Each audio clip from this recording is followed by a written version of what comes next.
1536 Claude responded. The Arizona desert at dawn is an empty cathedral of red rock and silence. The Arizona desert at dawn is an empty cathedral of red rock and silence. Then the silence breaks. A rusted Harley sits stalled on a cracked two-lane blacktop. 3 bullet holes punched clean through the exhaust pipe, oil pooling black on the center line. The rider is a young woman, 22 at most, 5'4", still in a waitress apron under a thin denim jacket. A split cheekbone weeping pink down her jaw. A stranger's bandana wrapped around a swollen wrist. $400 in her boot. A photograph of a dead man in her pocket. Behind her, 2 sheriff's trucks crest the ridge light bars, flashing a shotgun leveled out the passenger window. In front of her, chrome appears over the horizon. 2 riders, 20, 100, more. Leather cuts, death's head patches catching the sun. The lead rider kills his engine. The whole desert goes quiet. He looks at her and asks one question. The kitchen smelled like bourbon and burnt coffee, the kind of smell that meant Walter Doyle was already 3 drinks deep into another bad night. Hannah Brennan crouched on the cold linoleum floor, with her back pressed against the refrigerator, counting bills with hands that would not stop shaking. $46, 5 crumpled 10s, 3 wrinkled 5s, 11 singles soft as old cloth. She had hidden these bills inside an old work boot at the back of her closet for 5 long years, each one earned from 12-hour shifts at the Copper Ridge Diner, where truckers tipped her a quarter for a refill and called her sweetheart with that mean little smile. $46. That was what 5 years of stolen freedom looked like. Hannah was 22 years old. She had her father's storm gray eyes and her mother's stubborn jaw, and she had not laughed out loud in 5 years. Not since the night the sheriff came to the door with his hat in his hands and told her that Thomas Brennan had driven his pickup truck off Snake Canyon Road. The brakes failed, the sheriff said. A terrible accident. And the sheriff, who happened to be Walter Doyle's best friend, had walked back to his cruiser, gotten promoted to deputy sheriff the following month, and stopped looking Hannah in the eye ever again. Everyone in Copper Ridge knew. They knew the way small-town people know things in the marrow of their bones. They knew Thomas Brennan had been 3 days away from sitting down with federal agents about the cartel shipments moving through Mojave County. They knew the brakes on his truck had been cut by someone who knew how to make it look like rust. And they knew that the man who inherited Thomas Brennan's 17-year-old daughter that same week was the same man who had everything to lose if Thomas talked. Walter Doyle, decorated deputy, pillar of the community, monster. You planning something, girl? His voice slid into the kitchen before his shadow did. Hannah froze the bills, disappearing into the pocket of her waitress apron in one practice motion. She kept her eyes on the floor. She had learned years ago that meeting his eyes was an invitation. Meeting his eyes was how you ended up with a cracked rib and a bottle of aspirin and a week of long sleeves at work. Just counting tips, Uncle Walter. His boots stopped 6 inches from her face. She could see the wet ring on the leather where bourbon had spilled and dried. She could smell him, the sweet rot scent of a man who drank his breakfast and his dinner and considered himself sober because he was still standing. Tips. The word was an accusation. Hannah felt his hand close around her upper arm, and then she was off the floor, jerked upright like a doll. His fingers found the bruise he had left there 2 nights ago, the one shaped like a thumbprint, and he pressed. Look at me. She looked. His eyes were the color of cold coffee. He had her father's nose somehow. That was the cruelest part. Every time Hannah looked at Walter, she saw flickers of Thomas ghosts of resemblance, a family curse stamped into both their faces. I think you're getting ideas, Walter said. He said it the way a man might say grace before dinner. Ideas about leaving, ideas about talking, just like your daddy. No, sir? Don't lie to me. His grip tightened. Something in her shoulder made a sound she did not want to think about. I can smell a lie on you. You've been twitchy for weeks, working doubles, saving up your little quarters like a squirrel. You think I don't notice things, girl? You think a deputy sheriff don't notice when a rat starts looking for a hole? Hannah's free hand drifted toward the apron pocket. She could not help it. 5 years of training her body to protect what little she had, and the body remembered even when the mind tried to stay still. Walter saw the movement. He always saw. His other hand shot into her pocket faster than a man that drunk had any right to move, and came out with the wad of bills. $46. 5 years of stolen tips. Hannah's last best hope. Well, look at that, Walter said softly. He fanned the bills like a card dealer. Look what the little rat was hiding. Please, please what? Please don't. He walked to the stove. He turned the front burner on high. The gas hissed, caught, bloomed into a halo of blue flame. Hannah felt her knees go to water. Walter, please, I'll do anything. Anything. He laughed. It was a wet, ugly sound like something drowning. Girl, you already do everything I tell you. That's the whole point. He held the bills over the flame. This here, he said, this is what your daddy thought he had too. A little nest egg, a little plum, a little stash of pretend freedom. The corner of the top bill caught. Brown crawled across the green. Your daddy thought he could leave, thought he could talk to people, thought he was smarter than the situation. You know what happened to your daddy, Hannah? The fire took the bills. Hannah watched her 5 years burn. He went off a canyon road, Walter said. He dropped the last burning scrap into the sink.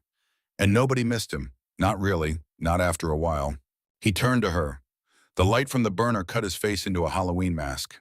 You won't go missing either, he said. You'll just be here forever, serving truckers their pancakes, coming home to me, being a good little niece, because the alternative, sweetheart, is a canyon road of your very own. You understand me? Hannah nodded. She nodded because nodding kept her alive. She nodded because the part of her that wanted to scream had been buried so deep it had forgotten how to find the surface. Walter backhanded her anyway, just because he could. The class ring on his finger caught her cheekbone and split the skin in a clean line. She tasted copper. She did not cry. She had not cried in front of Walter Doyle in 3 years, and she would not start tonight.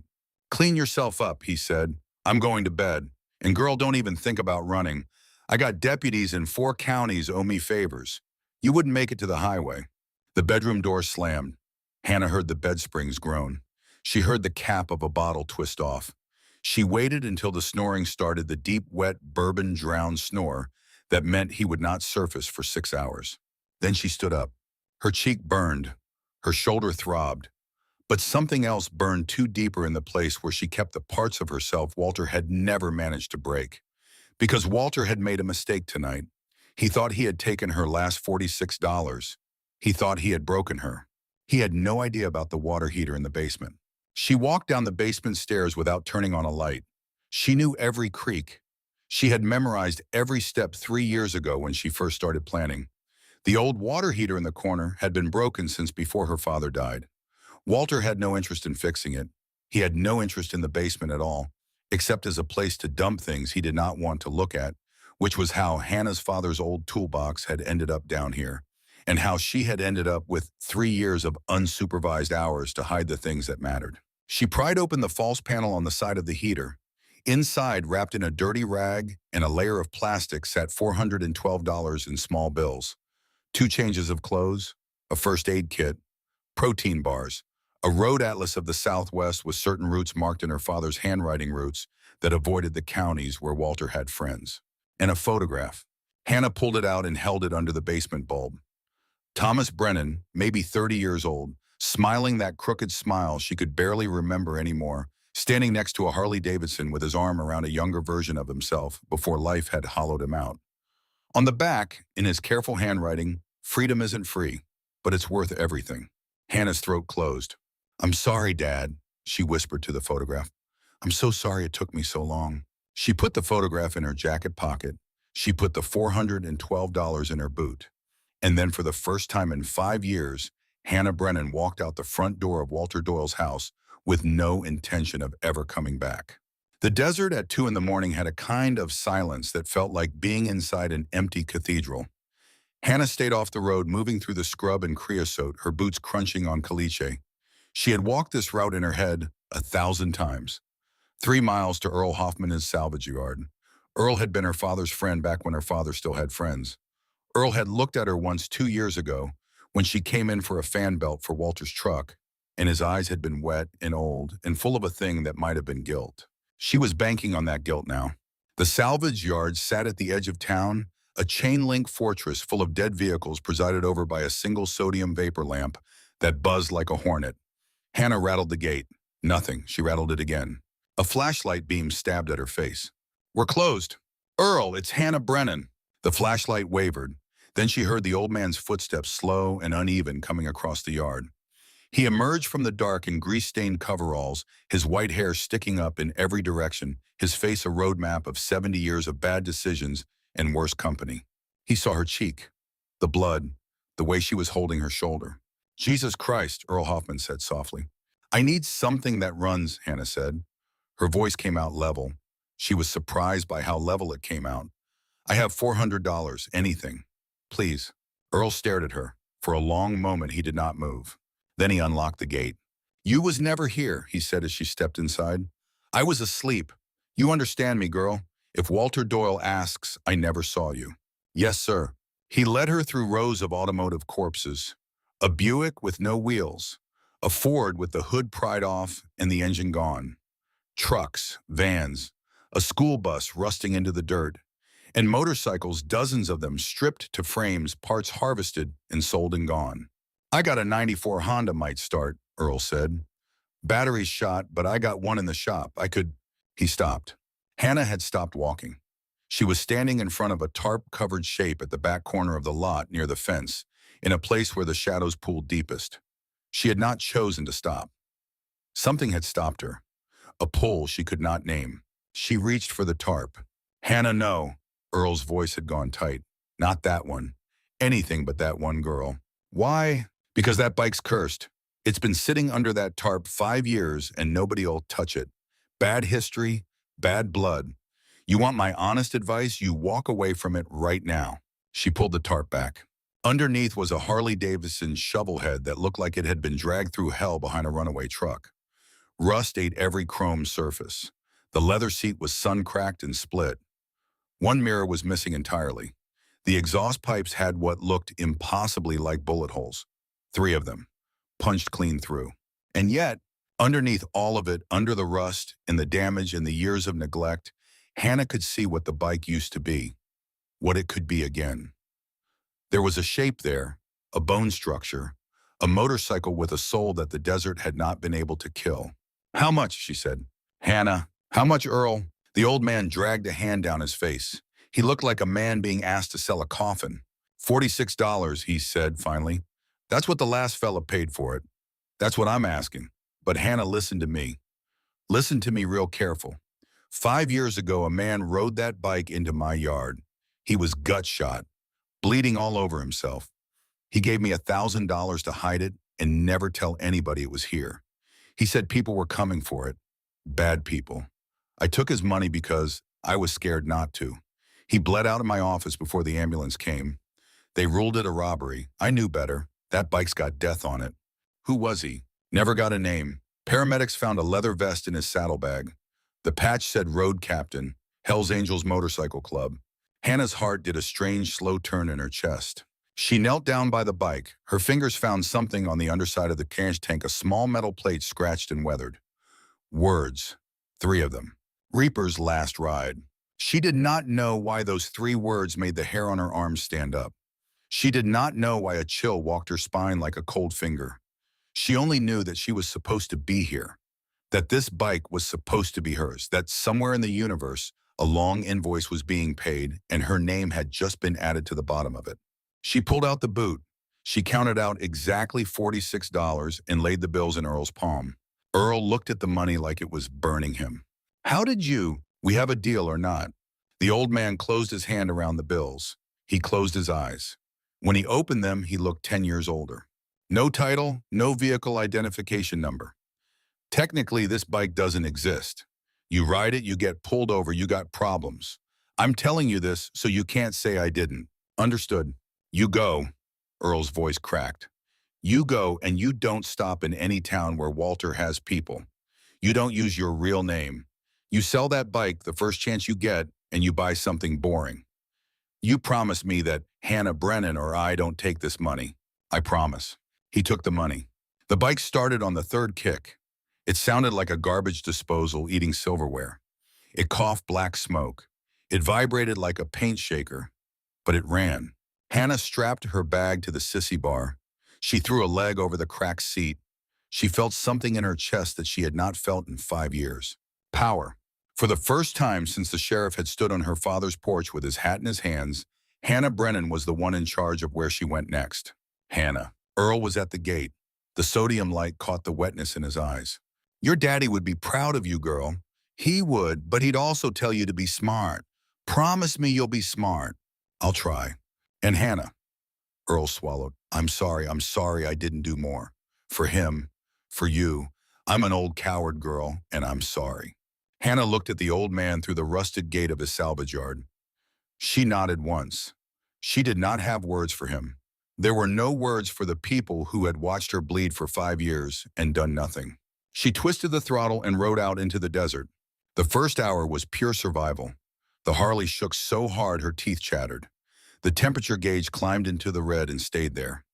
Oil leaked somewhere underneath, leaving a thin black ribbon across the asphalt behind her.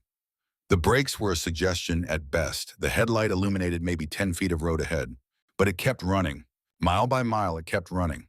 She followed her father's marked routes, taking county roads that barely appeared on the map, threading her way north and east through emptiness. The desert at 3 in the morning was a thing of vast, indifferent beauty, all moonlight and saguaro shadows and the occasional distant ranch light. The wind tore at her hair. The vibrations from the handlebars went up her arms and into her chest and shook loose things she had not realized were inside her. She cried for the first time in 3 years. She did not stop riding. She just let the tears come and let the wind take them and kept her hand on the throttle. At mile 47, the engine started missing. The bike coughed. The temperature gauge pinned all the way to the right. Hannah felt the power begin to bleed out of the throttle. Don't, she whispered. Don't you dare, not yet, not yet. The engine sputtered, almost died, and then impossibly smoothed out. The temperature came down. The shaking lessened. The bike found its rhythm and again settled into a deep mechanical hum that felt almost intentional. Hannah did not believe in miracles. She had stopped believing in miracles the night the sheriff came to the door. But she did believe in stubbornness. And whatever ghost lived inside this Harley, it was stubborn in a way she recognized. It wanted to live the same way she did. Dawn caught her at an abandoned gas station 80 miles from Copper Ridge. She killed the engine and just sat for a long minute listening to the metal tick as it cooled, listening to herself breathe, listening to the desert wake up. She was free. She let herself say it. She let the word fill her mouth and her chest. Free. She allowed herself 30 seconds to cry properly. Then she got off the bike and went looking for water. That was when she noticed the gas tank. In the morning light, the rust on the tank did not look random anymore. There was a pattern under there. Hannah wet her thumb in the dust on her tongue and rubbed at a spot of corrosion. Paint emerged underneath, faded but unmistakable. Red, white, black. A symbol began to surface the way a photograph surfaces in developer fluid. A skull, with wings, and letters arranged in a circle around it. Hannah's breath caught. She kept rubbing. The image grew clearer. The Death's Head, Hell's Angels Motorcycle Club, California. This was not just some abandoned biker bike. This was a club bike, a patched bike. The kind of motorcycle that belonged to an organization most people only knew from movies and rumors, and the kind of fear that made you cross the street. She looked at the metal plate again. Reaper's last ride. Who was Reaper? Why had he been gut-shot in Earl's yard? Why had he been so desperate to hide this bike that he paid $1,000 for the privilege of bleeding to death somewhere it could not be found? Her fingers, almost without her permission, began going over the bike more carefully. There were saddlebags empty, but with marks that suggested they had been searched fast and hard, whatever they once held long gone. There were stress lines in the frame in places that did not make sense, like the metal had been cut open and welded shut again. There were 3 letters carved so small near the headstock that she almost missed them. 3 letters that stood for the federal bureau she had only ever heard about on television. Hannah felt cold all the way down to her bones. She thought about her father's note on the back of the photograph. Freedom isn't free, but it's worth everything. She thought about the federal investigators who were supposed to meet her father the week he died. She thought about a man with a Hells Angels road captain patch gut shot, hiding a motorcycle in an Arizona scrapyard, the same week Thomas Brennan went off Snake Canyon Road. Oh my God, Hannah whispered. What did I just buy? She found out 10 miles later. The handlebars had started to wobble in a new way, a looseness that did not feel like the rest of the bike's mechanical complaints. She pulled over on a stretch of empty county road and inspected the grips. The right grip was loose. Not from wear, loose in a deliberate way like it had been designed to come off. She twisted it counterclockwise. The entire grip assembly came away in her hand, revealing a hollow compartment machined into the handlebar. Inside, wrapped in plastic and sealed with electrical tape, was a rolled bundle of papers. Hannah's hands were shaking so hard she could barely unwrap it. Photographs. Dozens of them. Law enforcement officers shaking hands with men in expensive suits. License plates of vehicles crossing the border at unmonitored checkpoints. Warehouse locations marked on hand-drawn maps. And faces, so many faces circled in red ink with names written carefully beside each one. Walter Doyle appeared in 6 different photographs. Hannah sat down hard on the gravel shoulder of the road. The desert spun around her. Underneath the photographs were federal field reports, partially redacted but still readable.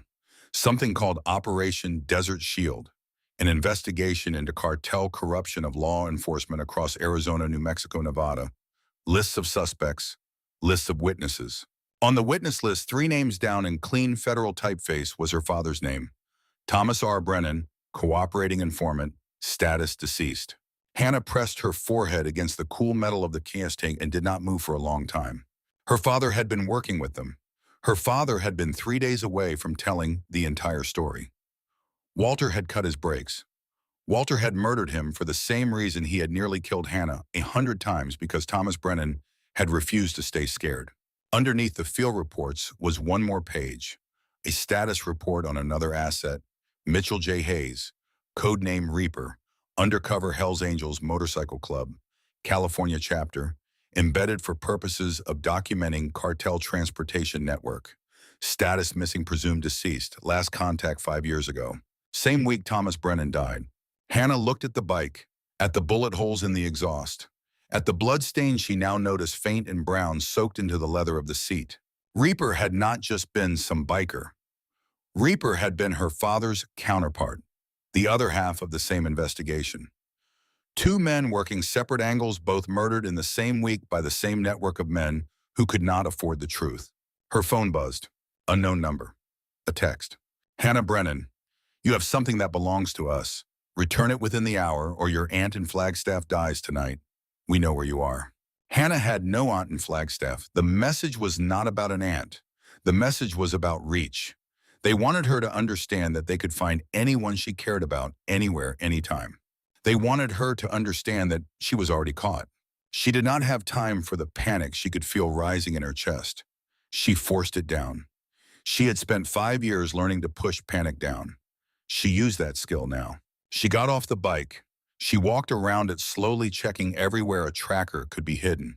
She found it welded to the underside of the frame near the rear axle, a small black box, no larger than a matchbook, still blinking faintly.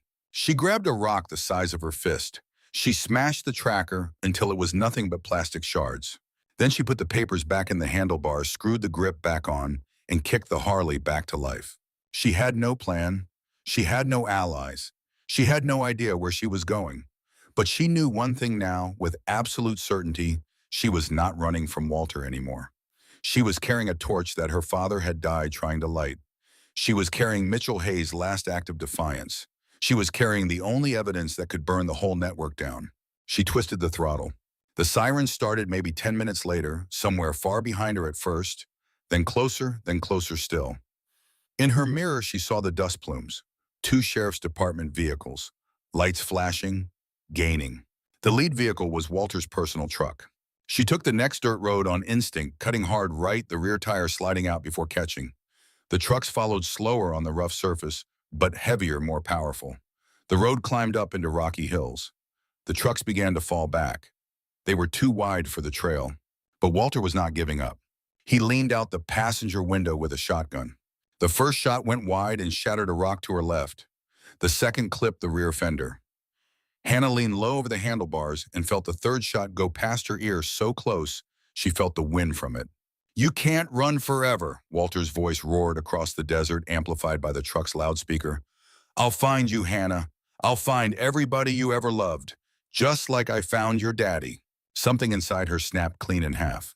She slammed the brakes. The Harley skidded sideways in a wall of dust. She brought the bike around to face the oncoming trucks. Walter's truck slid to a stop 50 feet away. She could see his face through the windshield. The shock, the rage, The realization that his terrified niece had just turned around and squared her shoulders. "You want this bike?" Hannah screamed. The wind tore the words out of her mouth. "You want the evidence? Come and take it." She revved the engine. Walter kicked open his door, shotgun raised. And then she saw them. Behind Walter's truck, rising up over the ridgeline like ghosts becoming solid in the heat shimmer, a line of motorcycles appeared on the horizon. Not two, not three, dozens. The rumble of their engines made the ground vibrate, made the air hum, made Walter's truck look suddenly very small and very alone. Hannah's breath stopped in her throat. They kept coming, pouring over the ridge in a steady wave, leather cuts gleaming, chrome catching the sun. They spread out in a wide formation that closed off the desert behind Walter's truck like a slamming gate. She counted as they assembled. 20, 40, 80, 100. More. They kept coming until the entire desert seemed filled with leather and metal and the kind of barely controlled violence that you could feel as pressure against your skin from 100 yards away. Walter saw them. He lowered the shotgun slowly. Confusion crawled across his face. The lead rider pulled ahead of the pack and rolled to a stop 10 feet in front of Hannah. A massive man on a blacked-out Road King. Beard streaked with iron gray, president's patch visible on his cut. He was older than her father would have been. His face had been carved by weather and bad nights and the kind of fights most men did not walk away from. He killed his engine. The silence that followed was the loudest thing Hannah had ever heard. He swung off the bike with the careful economy of a man whose body had paid for every mile. He walked toward her. He stopped 6 feet away. His eyes moved over her face, taking in the split cheekbone, the bruises on her throat, the way she was holding her shoulder. Something happened behind his expression. Something that was not quite rage, but lived in the same neighborhood. "Young lady," he said. His voice was gravel and graveyards. "I need you to tell me, real careful, where you got that motorcycle." Behind him, 236 bikers had killed their engines. 236 pairs of eyes were on her. Hannah's hands were locked on the handlebars. She could feel her pulse in her fingertips.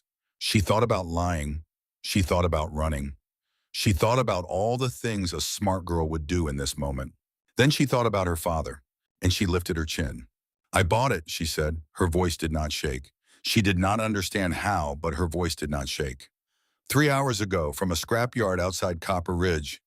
I paid $46 for it." Something flickered in the big man's eyes. $46, he repeated. "Yes, sir. That's the same amount the last man paid for that bike 5 years ago." Behind him, one of the bikers made a small sound. Not quite a curse, not quite a prayer. "My name is Marcus Callahan," the big man said. "They call me Grim. I was the president of the chapter that man rode for. His name was Mitchell Hayes. We called him Reaper. He disappeared 5 years ago on a federal undercover operation, and we have been looking for that motorcycle every day since." He took a slow step closer. His eyes had not left her face. "That bike," he said, "is the last piece of our brother we have left in this world. Now tell me, young lady, who did that to your face?" Hannah's eyes filled. She did not mean for them to. She did not want this man, this stranger with the scarred knuckles and the dead quiet voice to see her cry. But the question hit something inside her that nobody had asked in 5 years, and the answer came out before she could stop it. "My uncle." Her voice broke. She pointed. "That's him, right there in the truck. Deputy Sheriff Walter Doyle." The name hit the assembled bikers like a physical wave. 236 men and women went rigid at once. Engines began to start again, one after another, a rolling thunder building. Grim Callahan turned his head slowly toward Walter's truck. His face changed. Whatever had been hiding behind it came out into the daylight. "Walter Doyle," he said, and the name came out the way a man might name a debt that had been owed for a very long time. "Brothers, we found it. We finally found it." The roar that went up from 236 throats shook the desert floor. Walter took one step back, then another. He climbed into his truck.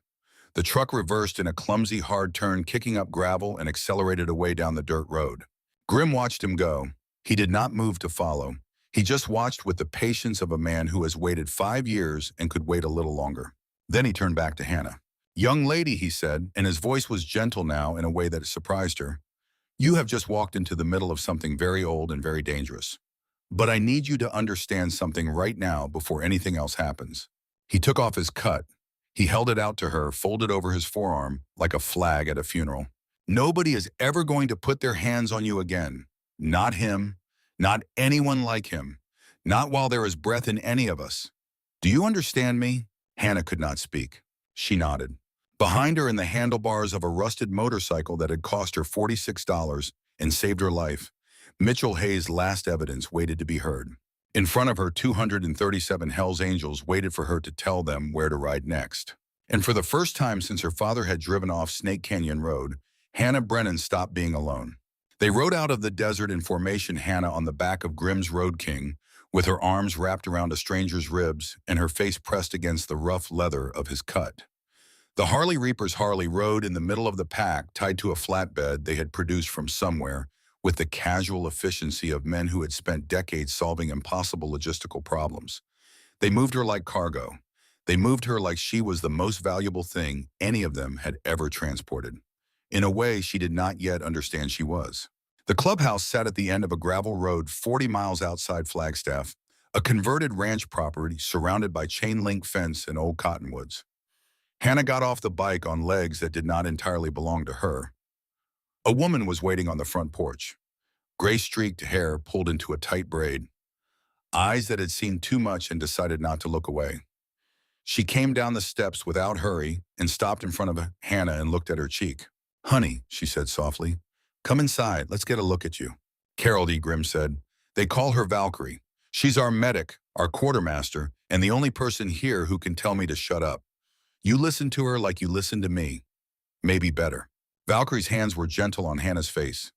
They cleaned the split skin. They pressed butterfly closures over the cut.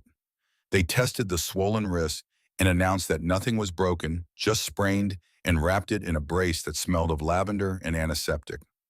Hannah sat on a wooden bench in a back room that had once been a tack room and was now a kind of clinic, and let a 60-year-old woman she had never met clean her face like she was a child.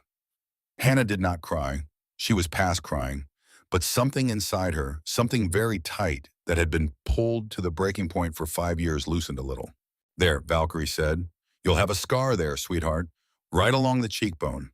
But scars aren't always bad. Sometimes they're a map. Sometimes they tell you where you've been." "Thank you," Hannah whispered. "Don't thank me yet. We've got a lot of work to do." In the main room of the clubhouse, the bike sat on the concrete floor like a body laid out for a wake. 40 or 50 bikers stood around it in silent rings. Grimm stood at the head of the bike. A wiry man with grease-blackened hands and a face like a road atlas stood at its flank, running his fingers along the frame. "Wrench," Grimm said. "Tell me. Press this whole section is hollow. Right here along the spine. Somebody machined a compartment into the frame itself. You wouldn't find it unless you knew to look. I want to take a cutting torch to it, but I need permission, because once I cut, I cut. Can you preserve what's inside? If God is kind, cut it." The torch hissed alive. Hannah stood between Valkyrie and a man they called Hammer, watching the sparks fall like orange rain. The smell of burning metal filled the clubhouse. Nobody spoke. 200-plus bikers stood absolutely still while one man cut into the bones of their dead brother's motorcycle. Hannah understood watching it that this was a kind of funeral, a delayed one, a long overdue one. The metal peeled back like a tin can. Grimm reached in with both hands. He came out with a sealed metal container the size of a briefcase painted matte black, scratched and dented, but intact. The silence got somehow even deeper. 5 years, Grimm said. His voice had gone rough. 5 years we've been looking for this. He set the container on a workbench. He opened it. Inside, in neat plastic sleeves, were dozens of evidence bags. Small storage drives, memory cards, cassette tapes, bank records, wire transfer slips, photographs that made photographs in the handlebar grip look like a thumbnail collection. And on top, a single handwritten note in blue ink in handwriting that one of the older bikers reached out and touched with the tips of 2 fingers like a man touching a relic. The note said only that if the reader was holding it, the writer was dead, but the truth was not, and the brothers should give the men who did this everything they had coming. A man near the back of the room turned his face to the wall and put his hand over his eyes. Grimm cleared his throat. "Brothers and sisters, we have what he died for. We have what he protected. Now we make damn sure his death meant something." He looked at Hannah. Young lady, he said, I want you to understand. This is your evidence too. The piece in the handlebar names your father. The piece in this box names yours and Mitchell's and about 40 other ghosts. You are the second witness Mitchell never got to be. Whatever happens next happens with you in the room. You don't get spoken about. You don't get spoken for. You get spoken with. Do you understand me? Hannah nodded. She could feel 200 eyes on her, and somehow the weight of them did not crush her. Good, Grimm said, because in about 20 minutes, the Federal Bureau is going to know we exist, and shortly after that, the people who killed your father are going to know we have everything. The first call came not from federal agents, but from Robert Whitfield, the district attorney of Mojave County. Hannah's new burner phone, which Valkyrie had given her after smashing her old one with a hammer out of an abundance of caution, buzzed on the workbench. Unknown number. She looked at Grimm. He nodded. He picked up a second phone of his own and dialed something silently and held it to his ear. Hannah answered. Hannah Brennan, said a voice, smooth. Older, cultured in the way certain men cultivated themselves like rare orchids. My name is Robert Whitfield. I am the district attorney for Mojave County. I'd like to talk to you about a misunderstanding. There's no misunderstanding. Young lady, I want you to listen to me very carefully. The materials you currently have in your possession were obtained illegally by an unauthorized federal asset. They are inadmissible. They are also state property. I am prepared to offer you complete immunity, financial assistance, and witness relocation if you turn them over to my office immediately. This offer expires in 1 hour. Hannah looked at Grimm. He shook his head slowly once. Mr. Whitfield, Hannah said, if the evidence is inadmissible, why are you so desperate to have it? The silence that followed was 3 seconds too long. You don't understand the situation you're in, Whitfield said. His voice had gone flat. Young lady, you are currently in the company of a criminal motorcycle organization. You are in possession of stolen law enforcement materials. I can have you arrested within the hour. I am extending you a courtesy. You're extending me a panic, Hannah said. The words came out of her mouth before she knew she was going to say them. You're not negotiating from strength. You're negotiating because the Bureau hasn't seen what I have yet, and you're trying to make sure they never do. My father warned me about people like you, Mr. Whitfield. He didn't use your name, but he could have. The line clicked dead. Grimm lowered his own phone slowly. Got the whole thing, he said. Witness intimidation. Threat under color of authority. That's a federal charge before lunch. He looked at Hannah with something like wonder. Where did you learn to talk like that, honey? I had a long time to listen to men like him, through walls, Hannah said. I learned to recognize the sound of a man who's scared. 40 minutes later, 2 federal helicopters set down in the cottonwood grove behind the clubhouse, blowing leaves and dust in 1,000 directions, and Special Agent Sarah Bishop walked across the gravel with a tactical team behind her in a face that suggested she had been awake for 36 hours and intended to stay that way. She was in her early 40s, tall, with the kind of cropped sandy hair and direct stare that did not waste time on charm. The windbreaker she wore had her name stenciled across the chest. She did not slow as she approached. She walked straight to Grimm, looked up at him and said, Tell me you have it. Tell me, please, after 5 years that you have it. Grimm led her inside. He showed her the container. Sarah Bishop stood over the open case for a long time without speaking. She picked up the handwritten note. She read it. She set it down carefully like a glass that might break and pressed the heel of her hand against her mouth. Mitchell Hayes, she said, was my partner. He was supposed to come home. I told his wife he was coming home. I told her Grimm. I stood in her kitchen and I told her. I know, Agent. She turned to Hannah. Miss Brennan, I owe your father an apology I'll never get to deliver. The least I can do is keep his daughter alive long enough to put the men who killed him in a federal cage. Will you come with us? Hannah looked at Grimm. Grimm said, It's your call, honey, always your call. But if you go with our protection riding alongside theirs. We don't lose another witness. Sarah Bishop did not flinch. I would consider that a kindness. 2 hours later, Hannah Brennan was in the back of a black vehicle moving down a county highway toward a safe house outside Flagstaff. 2 federal vehicles in front, 2 behind, and riding flanking positions on the highway in a loose perimeter that no civilian observer would mistake for anything other than what it was 12 Hells Angels on roaring Harleys. Sarah Bishop sat across from Hannah and watched the bikers in her side mirror with an expression Hannah could not quite read. This is not how we usually do this, Bishop said. No, ma'am. I'm not sure I disapprove. Bishop looked at her then directly. Your father wasn't supposed to die, Hannah. Mitchell wasn't supposed to die. We had warnings. We had assets reporting that Walter Doyle was actively hunting our cooperators, and we did not move fast enough. I am not going to make that mistake with you. Do you understand? Yes, ma'am. Good. The safe house was a ranch property outside town surrounded by empty grassland and protected by enough cameras and sensors to fill a small museum. Hannah was assigned a bedroom with bars on the windows. She slept for the first time in 3 days. She dreamed of her father standing in a kitchen smiling. She dreamed of the bike running by itself across the desert with no one on it. She woke up at 2 in the morning with the certainty that something was wrong. Her phone was ringing. Earl Hoffman's number. She answered. Hannah. His voice was a wet whisper. Hannah, listen to me. They came. 3 men. They wanted to know everything. About the bike, about you. I didn't tell them, Hannah. I want you to know. I didn't tell them anything. In the background, she heard the unmistakable sound of fire eating wood. The roar of it. The crackle. Earl, where are you? They burned it. They burned the whole yard. They shot me, Hannah, twice. I'm in the office. I crawled to the phone. They said, you're next. They said, the line cut out. Hannah was already on her feet. She ran into the hallway. Sarah Bishop appeared at the end of it, pulling on her windbreaker. Earl Hoffman, Hannah gasped. The man who sold me the bike. They're killing him. They're killing everyone who helped me. Bishop was on her radio in 3 seconds. 20 minutes later, paramedics in Copper Ridge pulled Earl out of his burning office. He had 2 bullet wounds, one in the shoulder and one through the lower abdomen, and he was awake enough to whisper to a state trooper that the men were wearing tactical gear with no insignia, and the man giving orders had been holding a sheriff's department radio. He's going to live, Bishop told Hannah, at 3 in the morning in the kitchen of the safe house over a cup of coffee that neither of them was drinking. Surgery's underway. He's stable enough that they think he'll come out the other side. He gave a description before they put him under. The lead man had a deputy's haircut and a service-issue holster. It's not Walter, Hannah said. Walter's in custody. Walter's network, Bishop said. And here's what makes this worse than it already is.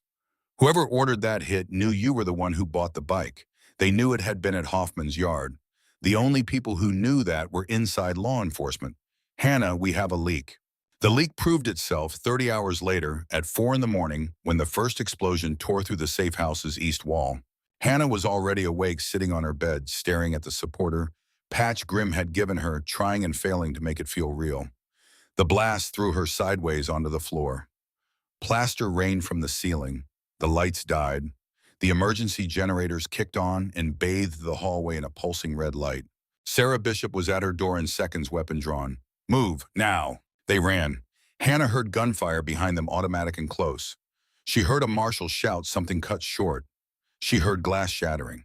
She heard the sound of men in coordinated motion, professional, unhurried the way men move when they have done this kind of thing in places with names you only see on the evening news. They reached the safe room. 6 inches of hardened steel. Bishop shoved Hannah inside and was about to follow when one of the marshals grabbed her elbow. Ma'am, we've got at least 20 hostiles. They came prepared for a siege. Comms are jammed and our extraction team isn't responding. What do you mean isn't responding? I mean they're not on the radio, ma'am, and our backup team isn't on the radio either. Bishop's face went through 3 expressions Hannah had never seen on a federal agent's face. The last one settled on a cold, flat calm that Hannah recognized from her father. It was the expression of a person deciding to break a rule that had to be broken. She pulled out a different phone, a burner. She dialed a number from memory. After 2 rings, Grimm. It's Bishop. We are under attack. The safe house is compromised. Our backup is compromised. I need your club. I need you now. A pause. In the background on Grimm's end engines. We've been 3 miles out for the last 2 hours, Grimm said. Figured something might be coming. We're already moving. Hold position 12 minutes. Bishop did not waste breath on gratitude. She killed the call. She looked at Hannah through the closing safe room door. You stay, she said. Whatever you hear out here, whatever happens, you stay until either I come for you or Marcus Callahan does. No one else. Do you understand me? Yes, ma'am. Good girl. The door sealed. The next 12 minutes were the longest of Hannah's life. She sat on the concrete floor with her back against the cold steel wall and listened to a war happen somewhere above her. She heard gunfire. She heard a man scream. She heard another explosion closer than the first. She heard footsteps running. She heard the muffled voice of someone calling for a medic. She thought about her father. She thought about Mitchell Hayes bleeding out in a scrapyard. She thought about Earl Hoffman crawling toward a phone in a burning office. She thought about how many people were dying tonight to keep her alive. And then through the steel and the concrete and the muffled chaos, she heard it. A sound like thunder rolling out of the desert. Motorcycles. Dozens of them. The gunfire above her changed pattern. It moved away from the safe room and toward the perimeter. It became defensive. It became panicked. She heard men shouting orders in voices that no longer sounded professional. She heard a vehicle peel out of the gravel drive at speed. She heard motorcycles encircle the entire property. It took 90 more seconds. Then the firing stopped. A knock on the safe room door. 3 sharp raps. Then a voice she would have recognized in the bottom of a coal mine. "Hannah, it's Grim. We're clear. Open the door, honey." She opened the door. The hallway outside was a wreck. Bullet holes pocked the walls. Glass crunched under her boots. The smell of cordite and smoke and something else, something coppery, hung in the air. Sarah Bishop was leaning against a wall with a field dressing taped to her forehead, talking into a radio. 2 federal marshals lay on stretchers alive, being worked on by Hell's Angels she vaguely recognized as having medical training. Grim was bleeding from a cut over his eyebrow. He looked at her with that careful sweep of his eyes top to bottom, checking for damage, and seemed satisfied with what he saw. "You're okay," he said. It was not a question. They were everywhere. They were. Now they're not. "We took prisoners. Bishop's team is processing them. 2 of them are federal agents." "What?" "Federal agents. With Walter's network. Bishop just made them. That's how they knew where you were." Grim's jaw worked. "I'm sorry, Hannah. Your federal protection is not protection anymore. Not until they find the rest of the leak. Bishop knows it. She's already on the phone with people above her grade. She's done." Bishop walked over to them, holstering her radio. "I am officially," Bishop said, "out of options that don't involve handing you to people who would normally arrest me for handing you to them. So that is what I'm going to do. Hannah Brennan, as of this moment, you are released from federal protective custody and placed in the protective custody of the Hells Angels Motorcycle Club pending further notice. I will document this. I will defend the decision. I will probably lose my job. I am out of better options." "Ma'am," Hannah said softly, "thank you." "Don't thank me. Survive the next 72 hours. Testify before that grand jury. That is all the thanks I need." 20 minutes later, Hannah was on the back of Grim's Road King again, in the cool pre-dawn air with 36 Hells Angels in formation around her, riding north out of Arizona on highways that ran like black ribbons through nothing. She did not know where they were going. She did not need to know. She pressed her forehead against the leather of Grim's cut and closed her eyes and let the road take her. They rode for 4 hours. The country got emptier. Red Rock country, the Nevada border. They turned off the highway onto a dirt road that switched back into a canyon that did not appear on any map Hannah had ever seen. The canyon opened into a wide bowl ringed by old mining buildings reinforced with modern concrete and steel, surrounded by walls topped with sensor towers and lights. "Sanctuary. 200 people live here permanently," Grim said as they rolled through the inner gate. "Families, wives, kids, old members who can't ride anymore. This is where we put our own when the outside world gets too dangerous. You're going to be safer here than anywhere else in this country. I want you to understand that. I also want you to understand that no place is perfectly safe, and the same people who attack the safe house may try to attack here. We are preparing for that possibility." "They'll come," Hannah said. "Yes, they will." A woman was waiting at the central plaza, older than Valkyrie, white hair cropped short, a face like a granite carving, eyes that did not blink when Hannah climbed off the bike. "Margaret," Grim said. "Margaret runs Sanctuary. What Margaret says goes, even for me, especially for me." Margaret stepped forward and put a hand on each of Hannah's shoulders. "You look," Margaret said, "like a young woman who has not slept in a week and has been through some unkind weather. Come with me. We are going to feed you. We are going to put you in a quiet room with a real bed. We are going to keep you alive." Hannah followed her. She did not have anywhere else to go. The apartment was small but clean. A real bed, a real window. Through the window, she could see the entire compound, every entrance, every defensive position, bikers everywhere maintaining weapons, running patrols, stacking sandbags in places where she had not realized you still stacked sandbags in this century. Margaret sat down on the edge of the bed. Hannah, may I tell you something I do not usually tell young women in your situation? Yes, ma'am. You are not responsible for what happens here. Do you understand if men come for you and we fight them, and some of us die, you are not responsible for those deaths? Walter Doyle is. The men who follow him are. The men who built the network that protected him are. Do not pick up that weight, child. It is not yours to carry. It would crush you. And I have buried too many people who let it crush them. Hannah's eyes filled. Yes, ma'am, she said. Good, now sleep. She slept. She slept for 14 hours. She woke to gunfire in the distance. Not at Sanctuary, far, distant. The pop of someone testing weapons at a range. The compound was readying itself. She got up. She washed her face in cold water. She put on Reaper's vest, which Grimm had given her formally that morning, before they left the clubhouse with the words, "This is yours, now you've earned it 10 times over." She walked outside into the late afternoon Nevada sun. Grimm was waiting on a bench in the central plaza drinking coffee out of a tin cup. Walter made bail, he said before she could ask. Jushu in Mojave County, one of the names in the evidence box. They got him out on his own recognizance. He's got 72 hours before the grand jury convenes. We have to assume he is going to use them. He's coming here. He is. How does he know where here is? He doesn't? Yet. Grimm sipped his coffee. But there is no place on earth that stays secret forever, Hannah. Someone always knows somebody who knows. He'll find us. The question is how fast and how hard he hits. Hannah sat down on the bench beside him. I want to make sure I understand something, she said. He could run. He could go to Mexico. He could vanish. He could, but he won't. No, Grimm said. He won't, because he is not running from prison. He is running from you. You are the only witness who can put him at your father's murder and Mitchell's. Everyone else who could testify to that is dead. If you live, he loses everything. If you die, he wins big chunks of it back. He is not going to run. He is going to come here and try to make sure you do not live to talk. Hannah nodded slowly. She felt strangely calm. There was a clarity in being hunted by someone whose face you knew. Then let's get ready, she said. Grimm looked at her for a long moment. There was something in his eyes that she had not seen there before. Something like pride.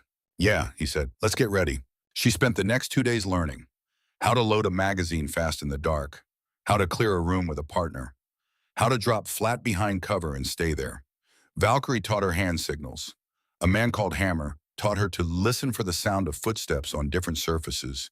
The way grit on concrete sounded different from grit on tile. Margaret taught her how to slow her breathing under stress, an old trick Margaret had learned, she said, from a husband who came back from overseas and never quite came home. Hannah was a good student. She had been a good student for 5 years, training her own nervous system to survive Walter, training her body to read the temperature of a room before she walked into it. The skills transferred. They had always been about the same thing. On the evening of the second day, Hannah found herself alone for a few minutes on the back porch of Margaret's house, watching the sun set over the canyon walls. Valkyrie joined her with 2 mugs of coffee. You know what I keep thinking about, Hannah said. What's that, honey? My father had 3 days before he was supposed to testify. 3 days. And he didn't run either. He could have. He had time. He had options. But he stayed. He went to work that morning the way he went every morning, and Walter cut his brakes. Valkyrie did not say anything. He died because he refused to run, Hannah said. I always thought that was stupid. For 5 years, I thought my father was stupid for staying, for trusting the system, for believing the truth would matter. And now I'm sitting here in the middle of the Nevada desert with a Hells Angels patch on my back and a federal subpoena in my pocket, and I'm about to do the exact same thing he did. It's not stupid, Valkyrie said quietly, refusing to run. I know that now, Hannah said. I know that now. She watched the last of the light go out of the canyon. Somewhere up on the ridge, a guard radio crackled. Somewhere down in the parking lot, an engine warmed. The whole compound was a clock now ticking down toward Walter Doyle. He's going to come at us hard, Hannah said. Yes, people are going to die. Some, yes. And we're going to let it happen anyway. We're not going to let it happen, honey, Valkyrie said. We're going to make sure he doesn't win. Those are different things. Hannah finished her coffee. She set the mug down on the porch rail. In 36 hours, somewhere down a dirt road that did not appear on any map, 20 men with military weapons were going to come over the ridge. In 36 hours, Hannah Brennan would find out what kind of woman she had been becoming her entire life in the dark without permission. She realized, ready. She had been ready for a long time. She just had not known it yet. The attack came at 4 in the morning in the dead hours when even disciplined guards fight against sleep and the human body is at its lowest tide. The first explosion blew a 10-foot gap in Sanctuary's eastern perimeter wall and sent a concussion wave through the canyon that knocked dust from every rafter. Hannah was already awake. She had been awake for 2 hours, sitting on the edge of her bed with Reaper's vest on, staring at the supporter, patch on her sleeve, and waiting for what she had known was coming. Margaret was in her doorway in less than a minute, fully dressed, a shotgun in her hands. Up. Now, they came in heavy. Walter brought a small army. Hannah was already moving. They ran through corridors lit only by the red emergency lights. Children were being herded into reinforced bunkers by women who did not look like they were going to apologize to anyone for the next several hours. Men were running toward the breach with rifles. Engines were starting in the parking yard. The compound had transformed in 90 seconds into a fortress under siege. Grimm met them at the entrance to the central building. He had blood already running down his face from a cut that nobody had time to dress. How many? Margaret said. 30 plus on foot. They brought an armored personnel carrier. They're in tactical gear. Some of them are very good. I counted at least 4 veterans by the way they move in the first 90 seconds. This is not a couple of dirty deputies. Walter? Leading from the second wave. He hasn't pushed his own face into the line yet. He will, Hannah said. Grimm looked at her. Then he nodded. Margaret, he said, vault. Margaret took Hannah by the arm and ran her down 2 flights of stairs through a corridor lined with storage rooms to a steel door that looked like the front of a bank. Margaret spun the combination. The door opened. Inside was a concrete room maybe 15 feet square with bunks, food, water, weapons, medical supplies, and a small bank of surveillance monitors. In the floor was a panel. This is the tunnel, Margaret said. 3 miles. Comes out at an old service road in the desert. There's a bike parked at the exit with a key in the ignition. If we lose the compound, if you hear the building above you owing, if I am not back in 20 minutes, you go. You do not wait. You do not come looking. You run, you ride, and you get yourself to the federal building in Las Vegas. You testify. Are we clear? Yes, ma'am. I am not asking you to be a hero, Hannah. I am asking you to be a witness. Heroes are easy. Witnesses are hard. She closed the door.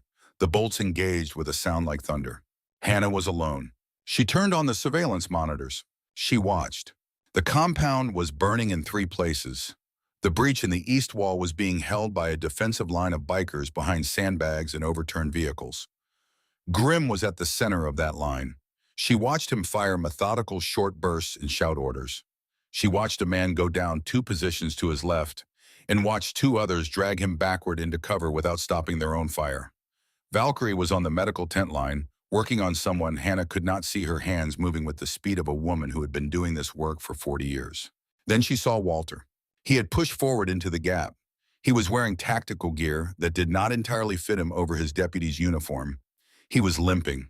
There was a man behind him carrying a radio, and a man on each side of him carrying rifles. He was directing fire toward the central building, toward the floor she was on, towards she realized the vault. Somebody had told him. Not where she was specifically, but the architecture of the place, where someone like her would be hidden. The information had come from someone who had been here before or who had access to plans of sanctuary. There was a leak inside their own ranks. Or Walter had compromised someone with family on the compound. Or someone in the bureau had access to surveillance of the property and had passed it along. Hannah watched Walter's group reach the central building's entrance. 2 bikers tried to stop them. Walter shot one in the leg and the other in the chest at point-blank range and stepped over them like trash on a sidewalk. She turned away from the monitor. She put her back against the concrete wall. She closed her eyes. She listened to her own breathing. Slow it down, Margaret had said. Slow it down. 2 count in, 4 count out. She slowed it down. She thought about her father going to work that last morning. The vault door shuttered. Once, twice, a third time. The concrete around the frame began to crack. Hannah, Walter's voice, muffled, wrong, too close. Hannah, I know you're in there. I want you to come out. I want you to open this door and come out and face me like your daddy didn't have the guts to. She did not answer.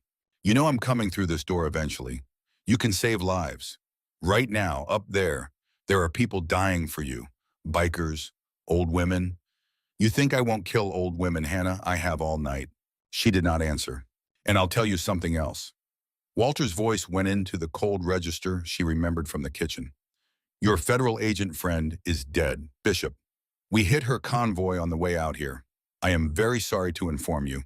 She did not suffer long, so if you were waiting for the Bureau to come over that ridge and save you, I am the one delivering the bad news. Nobody is coming, Hannah. It is just me, and it is just you, and it is the same way it has always been. Hannah opened her eyes. She did not believe him. Or rather, she believed him a little bit the way you believe in a nightmare while you are inside it, and she made herself stop believing him on purpose. Walter had lied to her by her count approximately every day for 5 years. He was lying now. He was lying because she was about to be the witness who ended him, and the only thing he had left was to break her spirit in the Leroy room she would ever be in. She picked up the radio Margaret had left on the bench. She switched to the emergency frequency. Grim, this is Hannah. Can you hear me? Static. Then Grim's voice, breathless. Hannah, why are you on the radio? You stay in the vault. That is an order. How many of them are inside the compound? Maybe 15. The rest are still at the breach. And how many of you are still standing? A pause. Too long a pause. Enough, Grim said. Tell me the truth. Another pause. We've lost 9, Hannah, and we are losing more. Hannah closed her eyes again. She could hear Walter on the other side of the vault door banging at it with something heavy. The concrete cracked again. A fine rain of dust came down from above the frame. Walter is at the vault door, she said. He brought 6 men with him. They are inside the building. If they are inside the building, they are not at the perimeter where you are dying. Hannah, if I come out, they all converge on me. They stop firing at you. They focus on this corridor. You can take the breach back. You can finish the men outside and come for the men inside on your own terms. You are not bait, Hannah. You hear me? You are not bait. I'm the only thing he wants in the entire compound, Grim. And if I am the only thing he wants, I am the only piece on this board that can move him. Hannah, listen to me. Valkyrie. Hannah switched channels. Val, are you there? A wet voice. Here, honey. You're hit. I'm fine. Tell me what you're going to do. I'm going to draw them. You confirm to Grim I am right. A pause.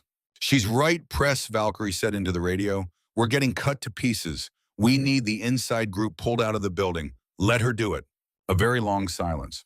Then Grim in a voice that sounded like it was being dragged across gravel. I am coming for you, Hannah. The second you come out, I am coming. You hold them in that corridor 60 seconds. You understand 60 seconds. That is all I need. Yes, sir. She set the radio down. She walked to the weapons locker. She picked up a sidearm, checked the magazine, chambered around. Her hands did not shake. Walter himself had made her practice at the range every month for 5 years. A woman needs to know how to protect herself, he had said with that wet smile. He had taught her with his own hands how to do exactly what she was about to do. She walked to the vault door. She lifted the emergency release lever. She paused with her hand on it. She thought about her father. She pulled the lever. The bolts disengaged. She pushed the door open. Walter was 15 feet away in the middle of the corridor with 6 men spread out behind him. He had his service weapon in his good hand. His other shoulder, where she could see, was bandaged from the wound he had taken earlier in the night. He looked at her, and for 1 second, just one, she saw something in his face that he had never let her see in 5 years. Surprise. He had expected her to die in that vault screaming. He had not expected her to walk out of it with a gun. Well, he said softly, look at the little mouse. Look at the teeth. It's over, Walter. He laughed. He actually laughed. It was a tired, drunk-sounding laugh. He took a step forward. Over, sweetheart, look around you. Your biker friends are bleeding out. Your federal agent's dead. The district attorney is on a plane to Costa Rica with a number to count. And you, my dear, are alone in a concrete hallway with a man who taught you how to hold that weapon. Put it down, Hannah. Bishop's not dead. Bishop is very dead. You're lying. You lie every time your mouth opens. I learned that when I was 17 years old, Walter. You lied about my father. You lied about every bruise. You lied about every reason you ever had for putting your hands on me. You are lying now." Walter's jaw worked. The smile thinned out. "Put down the gun, Hannah." "No." He raised his weapon. She fired first. She had not intended to fire first. She had intended to talk, to stretch the 60 seconds, to let Grim come up the stairs. But her body, trained by him over the course of 5 years to anticipate the moment of his violence, recognized the lift in his shoulder for what it was, and her finger moved on the trigger before her mind caught up. The shot took him in the same shoulder that was already bandaged. He spun half around, screaming, his weapon clattering on the floor. His 6 men opened up at once.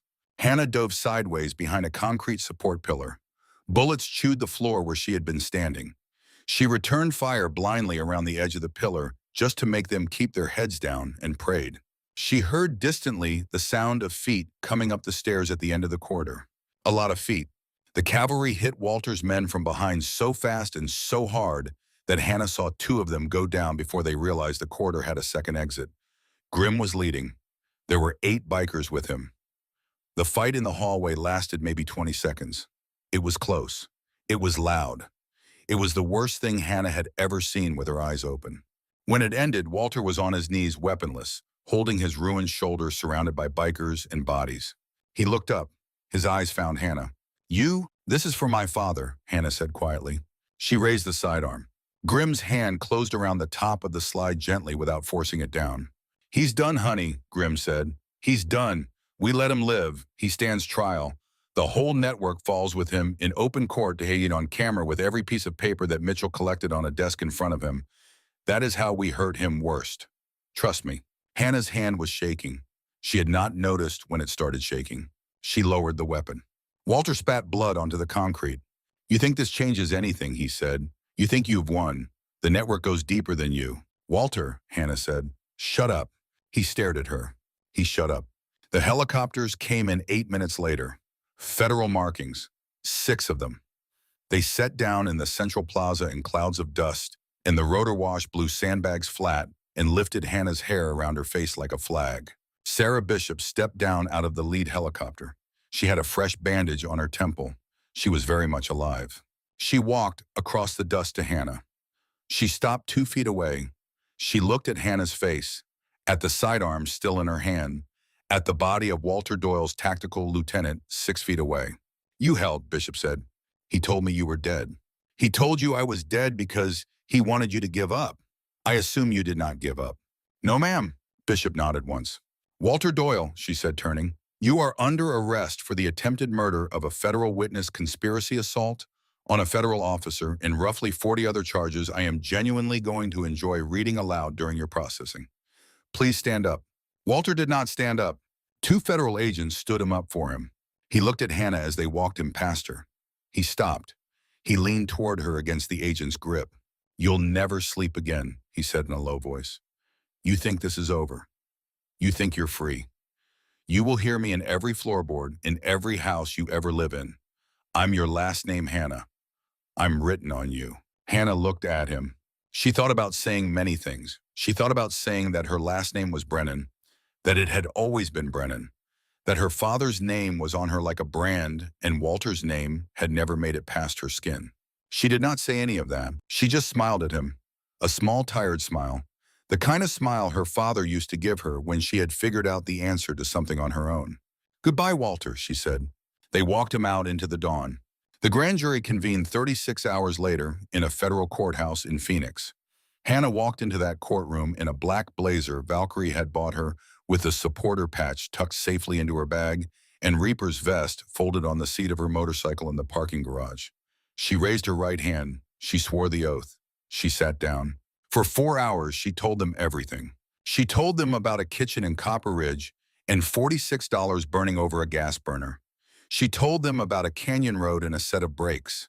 She told them about a man named Mitchell Hayes, whom she had never met but who had hidden in the bones of a motorcycle the only weapon her father's killers could not defeat. She told them about a salvage yard owner named Earl Hoffman who took 2 bullets and would not name her. She told them about Sanctuary. She told them about the men who died in a dust-filled corridor so she could be in this room today. She named names. She named 43 of them by the end of her testimony. She watched the prosecutor write each one down on a legal pad and put a small mark beside it. When she finished, the jury deliberated for 17 minutes. 43 sealed indictments. Two of them the heaviest ones against Walter Doyle. First-degree murder of Thomas Brennan. First-degree murder of Mitchell Hayes. By sundown that day, 67 warrants were being served across 4 states. By the end of the week, the story was on the front of every newspaper in the Southwest. By the end of the month, 3 federal judges, 2 state senators, a sheriff, 12 deputies, the district attorney of Mojave County in absentia, 4 cartel lieutenants, and a federal agent named Daniel Pruitt, who had been feeding Walter Doyle the location of every safe house Hannah had ever been placed in, were all in federal custody. Walter Doyle's trial took 3 weeks. Hannah sat in the witness box for 2 days straight. The jury came back in 4 hours. Guilty on all 43 counts. Walter Doyle was sentenced to 2 consecutive life terms in a federal supermax in Colorado. No parole, no possibility of appeal that would succeed. He was put on a transport bus to that prison 10 days later. He never saw the desert again. 6 months passed. Then a year. Then 2. Hannah did not move back to Copper Ridge. She did not move back to anywhere. She moved forward. She rented a small apartment in a small home north of Flagstaff. She did not put bars on the windows. She had a hard time the first month with the absence of bars on the windows. She had a harder time the second month with the fact that nobody was going to come through the door at 3 in the morning smelling like bourbon. She spent that second month mostly sleeping. She had not slept properly in 5 years, and her body, given permission, demanded everything she owed it. She started seeing a therapist, a woman in her 60s, who had once been a federal prosecutor and now lived on a horse property outside town, and listened to women who had been through bad weather. Hannah talked. She had not talked to anybody properly since she was 17. She had a lot to say. The therapist did not flinch. The therapist taught her how to put the past in a box and visit the box when she chose to, instead of living inside the box without permission. She started writing. Earl Hoffman, recovered now, and walking with a cane, had sent her a leather-bound journal with a letter saying her father would have been proud and that she should write her own story instead of living inside someone else's nightmare. She filled the first journal in 4 months. She started a second. She started working with bikes. She had not planned this. It happened the way these things happen. Grimm took her down to the clubhouse one weekend in her 4th month of freedom, and she found herself, without thinking, leaning over Wrench's shoulder, watching him rebuild a carburetor. She asked a question. He answered. She asked another. He looked at her sideways and handed her a wrench. 6 months later, she was apprenticing. A year after that, she opened a small shop of her own in the same little Nevada town outside Sanctuary, in a leased corner of a strip mall, with a hand-painted sign over the door that read, Phoenix Rising Custom Cycles Proprietor H. Brennan. Inside, in a glass case at the back, surrounded by lights, in a small brass plaque, sat Reaper's restored Harley. The plaque named Mitchell Hayes by his rank as road captain and said that he had died protecting the truth and that he had ridden $46 further than any man should have to. People came to look at it, bikers from the coast, veterans, ordinary people who had read Hannah's story in the papers and wanted to put their hand on a piece of it. She let them in. She told them sometimes, when they asked the version of the story that had her father in it, she did not tell them all of it. Some of it was hers. 3 years after the night of the attack on Sanctuary and on the anniversary of Mitchell Hayes' death, the Hells Angels held a memorial ride. They had been holding it every year. The first year there had been 237 bikes. By the 3rd year it was over 2,000. They came from every state. Veterans groups, victims' rights groups, ordinary men and women who had heard a story about a girl with $46 and a rusted motorcycle and decided that for one Saturday in May, they were going to add their engine to the noise. That 3rd year, Grimm called her. Hannah, he said, I want you to lead it. Grimm, you've earned it 10 times over. You know it. I know it. The brothers and sisters know it. We have been waiting for you to be ready. We are not going to wait another year. She did not sleep the night before. She did not need to. She stood at the front of the parking lot at dawn with 2,000 engines warming behind her and a memorial banner mounted on her bike, the names of the dead embroidered in silver thread.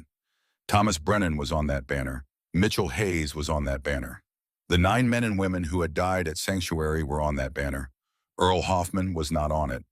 Earl was sitting on a folding chair near the lead position with his cane across his knees and a Hells Angels supporter patch on the lapel of his denim jacket, watching her with eyes that were wet and old and full of something that was no longer guilt. Margaret was beside her on a bike. Valkyrie was beside her on a bike. Grim was on her other side on the Road King. She started her engine. 2,000 engines answered. The sound was a thing you could feel in your chest. The ground vibrated. Birds left the cottonwoods in a black cloud. She lifted her hand. She twisted the throttle. She led them out of the lot and onto the highway, and the line of motorcycles behind her stretched eventually for more than 3 miles down the road. And when she crested the first rise and looked back in her mirror, she could not see the end of them. She could only see chrome catching the rising sun all the way to the horizon like a river of light. They rode east. They rode through the small towns where Walter's corruption had once spread. People came out of their houses. People stood on their porches with their hands over their hearts. Old men in veterans' caps saluted. Women with children in their arms cried. Hannah did not look at most of them. She kept her eyes on the road. The wind tore at her hair. The phoenix rising patch on her cut caught the light. They stopped at the cemetery in Copper Ridge. Hannah planted a small flag at the foot of Thomas Brennan's headstone. She knelt for a moment. She did not speak out loud. She did not need to. Whatever conversation she had been having with her father for the last 5 years had moved finally to a different room. She stood up. She walked back to her bike. She rode on. The procession ended the way it always did at the Hells Angels Memorial Garden, carved out of a hillside above the Nevada highway, with the names of every fallen brother engraved into a long wall of black granite. Mitchell Hayes' name was there. So were 9 others Hannah had learned to recognize on sight. So more recently were 2 more from a different incident that the brothers did not yet talk about freely with her. She set the banner against the wall. She stood back. The 2,000 riders behind her cut their engines one by one, and the silence that followed had weight. It had texture. It had the particular kind of quietness that lives in a place where many people are deciding together to remember. Grim stepped up beside her. Speech, he said softly. Not today. That's fine. She looked at the wall for a long time. She thought about the 17-year-old girl whose father had not come home one Tuesday in April. She thought about the 22-year-old waitress with $46 in a boot. She thought about every version of herself she had been, and every version she had not been allowed to be, and every version she was still becoming. She thought about Walter Doyle sitting in a cell in Colorado alone forever. She thought about her own apartment that night, with no bars on the windows. She thought about a journal sitting on her kitchen table, half full with more pages to fill. Grim, she said quietly, I went to see him. Grim did not pretend not to know what she meant. When? Last month, I drove up. I sat across the glass. He looked old, smaller than I remembered. He had not been getting visitors. He looked at me like he didn't know who I was for the first few seconds. What did you say to him? I told him I forgave him. Grim was quiet for a long moment. Did you mean it? I meant that I was done carrying him, Hannah said. I meant that I was not going to spend the rest of my life renting him space in my head. I meant that the bill on what he did to me had been paid by him in full in a Colorado Supermax, and that whatever was still inside me that hated him was eating me, not him. She looked at the wall. My father didn't die hating Walter, she said. He died trying to make sure Walter couldn't hurt anybody else. There's a difference between justice and hate. My father knew the difference. I had to learn it the long way. Grim put his hand on her shoulder. It was the same hand that had held a shotgun in a dust-filled corridor and the same hand that had handed her a folded cut on a desert road. She felt the weight of it. It did not feel heavy. Your father, he said, would be proud of you, Hannah Brennan. I know, she said. I finally know.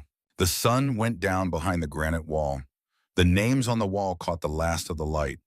2,000 bikers stood in a wide, silent semicircle behind a young woman in a leather cut and waited to see what she would do next. She turned. She walked back to her motorcycle. She started the engine.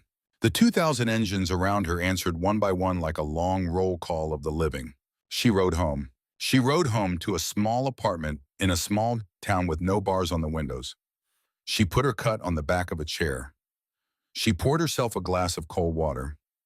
She sat down at her kitchen table and opened her journal to a fresh page. At the top of the page, she wrote about the girl who refused to disappear. Then she began to write about the woman she had become. Not the 17-year-old whose father had not come home. Not the 22-year-old who counted $46 in a kitchen. Not the witness. Not the survivor. Not the symbol on someone else's banner. Just Hannah Brennan. Mechanic, sister, daughter, free woman. She wrote until the sky outside her window started to turn gray. Then she put the pen down. She closed the journal. She set it on the table next to the photograph of her father standing beside a motorcycle in 1995, smiling at something just out of frame. She went to bed. She slept. She slept like a person who was finally completely allowed.